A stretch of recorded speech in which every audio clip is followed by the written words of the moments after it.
সন্ধে সন্ধে বেরিয়ে পড়লাম আমরা একটি বাড়ির কাছাকাছি মেলার উদ্দেশ্যে। গণেশ মেলা।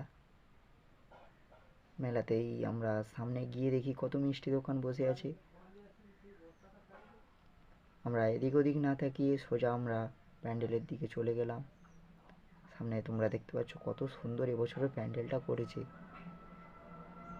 তোমরা যারা দূরে আছো, আমার ভিডিওটা দূর থেকে দেখছো, তারা প্লিজ এসো, একবার হলেও এখান থেকে ঘুরে যাও। আর আমাদের ঠাকুরটাও তোমরা একটু পরেই দেখতে পাবে, ঠাকুরটাও কত সুন্দর করেছে। দেখো, ঠাকুরটা এতই সুন্দর করেছে এবছর, তোমরা দেখতে পাচ্ছ।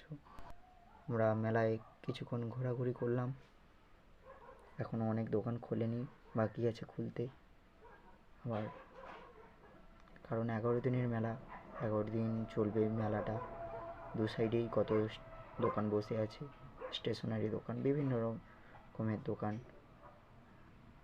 আর আমরা মেলায় আসি, মেলায় কিছু খাবো না, তাই কখনো হয়। আমরা এই দেখতে পেলাম একটা আইসক্রিম, ভিন্ন স্বাদের একটা ভিন্ন রকমের, অন্য রকমের একটা আইসক্রিম, আর নিয়ে নিলাম 30 টাকা দিয়ে। আমরা আইসক্রিম খাই, তোমরা মিনি ব্লগসের জন্য চ্যানেলটিকে সাবস্ক্রাইব করে রাখো।